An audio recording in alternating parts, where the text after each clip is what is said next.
Bonsoir, ravi de vous retrouver dans l'actualité de ce vendredi 20 août. Cet appel lancé aux 12-17 ans pour qu'ils se vaccinent contre le Covid-19. À moins de 2 semaines désormais de la rentrée scolaire, certains craignent un nouveau rebond de l'épidémie avec le retour des élèves en classe. Alors l'ARS des Pays de la Loire et le rectorat de Nantes invitent les jeunes à profiter de ces prochains jours pour prendre rendez-vous. Le virus continue de circuler dans la région, en particulier chez les moins de 40 ans. Dans les hôpitaux, la moyenne d'âge des patients s'est d'ailleurs rajeunie. Écoutez les explications du docteur Pierre Blaise. Ce rajeunissement des formes graves, il n'est pas lié à un virus qui serait plus grave pour les jeunes que pour les autres. Il n'y a pas de changement aux caractéristiques de l'épidémie. La proportion de formes graves est moins importante parmi les jeunes. Mais comme il y a beaucoup plus de jeunes qui sont touchés, eh bien, ce petit pourcentage de formes graves finit par faire de grands nombres et bien entendu préoccupe lorsque ça commence à toucher le système de soins et les réanimations. Et l'ARS a par ailleurs recensé 11 clusters en Vendée, des foyers épidémiques détectés dans des campings, des centres de vacances ainsi que dans 5 EHPAD. La crise sanitaire et les différents confinements qui ont remis en lumière les commerces de proximité. Ces dernières décennies, la tendance était à la fermeture des magasins dans les centres-villes et les centres-bourgs. Mais aujourd'hui, élus et habitants tentent d'inverser le phénomène. Exemple à Montreuil, la commune du Sud-Vendée est la première dans le département à bénéficier du programme 1000 cafés, un plan national pour favoriser la réouverture de lieux de commerce et de services en zone rurale. Explication, Marie-Aimée Coppleutre. Dans ce petit village de 800 habitants, les rues sont calmes, ni passants, ni voitures. Pourtant, au centre du village se trouve un petit commerce, l'Entrepuis. En 2019, cet endroit a failli fermer, mais le conseil municipal a tout mis en œuvre pour relancer l'activité de l'unique commerce du village. On avait donc un gérant depuis 5 ans qui a souhaité arrêter son activité fin 2019. Donc nous, en plein conseil municipal, on avait découvert l'action 1000 cafés. Et on a postulé, on s'est inscrit en ligne en plein conseil municipal. Et donc nous, on avait déjà ce local qui était disponible. Donc c'était pour nous important de pouvoir relancer une activité. Le programme 1000 cafés apporte un soutien aux communes de moins de 3500 habitants. Il met en relation une commune et une personne souhaitant reprendre le commerce. Depuis mi-juillet, à Montreuil, c'est Aurélie qui a repris l'Entrepuis. Moi, qui venais d'Île-de-France, je cherchais du boulot. Et en fait, je suis tombée sur l'appel à candidature de 1000 cafés. Et de là, je me suis dit, c'est un poste pour moi. Parce que c'est quelque chose que j'aurais rêvé toute ma vie, au final, d'ouvrir quelque chose, un commerce de la sorte. Les quelques habitants de Montreuil venus profiter du lieu sont satisfaits du maintien de ce commerce. Notre commune elle est un petit peu éparpillée par divers points d'habitation, donc ça permet de rassembler. Alors maintenant, le courage, il faut absolument que les gens essaient de venir un petit peu plus pour pouvoir faire marcher le café, puis le petit commerce, quoi. C'est super, c'est tout à fait nécessaire pour la commune. Ça fera vivre le village, hein. Et ça donnera peut-être, je vous dis, belle envie à d'autres personnes de venir s'installer, hein, comme on n'est pas loin de La Rochelle, on n'est pas loin d'autres grandes villes. Bars, cafés, restaurants, dépôts de pain ou encore kiosques à journaux, chacun peut trouver ce qui lui plaît. En plus de ses fonctions, Aurélie prévoit d'organiser des soirées à thème au cours de l'année. Direction le Nature Zoo de Mervon. À présent, le parc animalier accueille depuis quelques semaines 2 nouveaux pensionnaires. Il s'agit de 2 lynx ibériques, une femelle de 12 ans et son fils. Au début des années 2000, l'espèce était en danger critique d'extinction. Il n'existait plus qu'une centaine d'individus en Andalousie. Grâce à un programme de conservation mené en Espagne et au Portugal, la population avoisine désormais le millier d'individus. C'est la première fois que la France accueille des lynx ibériques. Albin Mouton. Pour les apercevoir ou les filmer, il faut s'armer de patience et d'un bon zoom.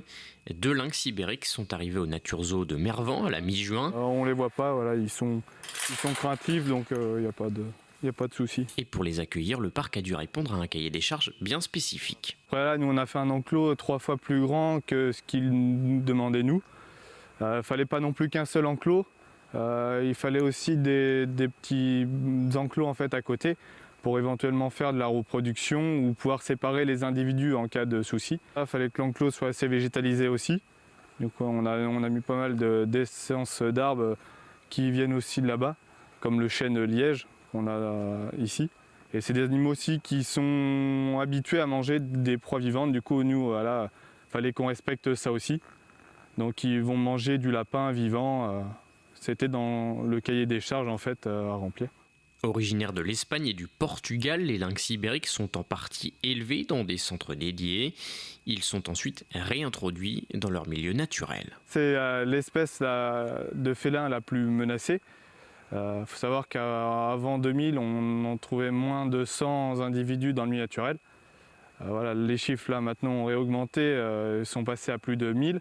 Pour que l'espèce soit vraiment sauvée, il faudrait qu'il y ait plus de 3000 à 5000 individus en fait. Et pour y contribuer, le parc espère à l'avenir accueillir de nouveaux lynx et donner naissance à de nombreux autres. Alors dans un premier temps, là, voilà, on a une femelle on va dire, qui a fait son travail dans la réserve où elle était, dans le centre. C'est une femelle qui a eu à peu près 14 à 15 petits qui ont presque tous été réintroduits. Une fois que la femelle va mourir, on en recevra sûrement d'autres et c'est à ce moment-là qu'on commencera la reproduction pour les lynx ibériques. Parce qu'on est vraiment le seul parc en France et en Europe, à part l'Espagne et le Portugal, en fait, à en avoir. Des lynx qui attirent déjà, notamment des amateurs de félins venus les photographier. Mais en raison du pass sanitaire et de la nature craintive de l'animal, le parc estime qu'il est encore trop tôt pour juger l'impact de l'arrivée de ces nouveaux occupants sur la fréquentation. L'heure est au bilan pour les organisateurs des foires à l'ancienne de Challans. La dernière édition de l'été se tenait hier à la ferme de la Terrière. Les animations n'avaient pas lieu cette année dans le centre-ville afin de mieux s'adapter aux règles anti-Covid. Le pass sanitaire était également imposé pour accéder sur le site, conséquence une fréquentation en forte baisse. Mais dans le contexte actuel, l'association Autrefois Challans juge le bilan plutôt positif. Ce qu'on peut en tirer, c'est que sur les 5 jeudis, on a réussi à mobiliser plus de 500, pratiquement 600 bénévoles, ce qui nous donne un noyau quand même sérieux pour l'année prochaine. Et je pense que les 5 jeudis confondus, 20 à 25 000 personnes seront venues à la ferme de la Terrière sur les 5 jeudis. Alors que quand on est dans le centre-ville, c'est plutôt 20 000 personnes sur une seule journée. Très, très grande satisfaction, puisqu'il fallait absolument qu'Autrefois Challans, pour pouvoir se pérenniser cette année, faire quelque chose, pour pouvoir garder un contact avec ses bénévoles, parce que 2 ans sans rien, et là, le lien était coupé avec nos bénévoles. L'association Autrefois Challans qui espère tout de même retrouver le centre-ville l'an prochain. Et puis un dernier mot de culture, la 10e édition du festival dans les jardins de William Christie débute ce samedi jusqu'au 28 août. Plusieurs concerts de musique baroque sont prévus à tirer. Au programme notamment l'opéra Parthénope d'Handel ou The Indian Queen de Purcell. Des promenades musicales et des ateliers dans les jardins seront aussi organisés les après-midi. Enfin, pour terminer, rencontre avec un Vendéen, parti à la rencontre d'autres Vendéens. Jean-Marie Poirier a décidé de sillonner pendant 1 an le département avec son ordinateur, son enregistreur et son appareil photo. Son but, recueillir le témoignage de ceux qui habitent et font vivre la Vendée. Des portraits publiés ensuite sur son site internet baptisé Pause Vagabonde. Découverte signée Alexia Janet. Bonjour. Hop, et ça va ? Voilà 3 mois que Jean-Marie Poirier s'est lancé dans ce drôle de projet. Retraité depuis peu, il va chaque jour pendant 1 an à la rencontre de Vendéens lambda. Ce jour-là, il s'est donné rendez-vous avec Benjamin Beneteau, dessinateur de bande dessinée. Soit on me dit, comme ce matin, va voir Benjamin, il a des choses à te raconter et tout ça. Soit je vais au hasard dans la rue, sur une terrasse de café, dans un bar, enfin dans des lieux propices à la discussion. Et la rencontre, eh bien, on peut la faire au quotidien. On croise plein de gens qu'on connaît sans les connaître en fait. On se croise dans la rue, dans différents lieux. Et puis finalement, quand on prend le temps de se poser, de s'arrêter, on fait des super belles rencontres. Et c'est mon voyage de l'année, ça. Un projet dont il s'est inspiré du photographe Stéphane Meyer. Cette initiative allie pour Jean-Marie 3 de ses passions, l'écriture, la photographie et l'échange. Pendant ces entretiens, il aborde leur parcours professionnel, personnel ou de simples moments de vie. Si toi, tu avais 2 ou 3 faits marquants qui ont marqué ta vie. Là. Finalement, là, je me lance un peu dans l'inconnu. Quand je vais voir les gens, je ne sais pas qui ils sont. Voilà. On n'avait jamais discuté avant de se voir ce matin. Donc, non, c'est... Franchement, c'est riche, ça me fait comprendre des choses. J'en suis qu'au départ, mais franchement, c'est à la hauteur des promesses. Et quand j'ai appris le projet de Jean-Marie, je trouvais ça assez exceptionnel, parce que j'en avais jamais entendu parler d'un projet comme ça. Et c'est le genre de projet que je trouve excellent. Donc je trouve que c'est le genre de... Donc j'ai envie de passer la journée avec Jean-Marie pour qu'il m'explique, sauf qu'il a du travail à faire maintenant, parce qu'il va retranscrire ce qu'on s'est dit.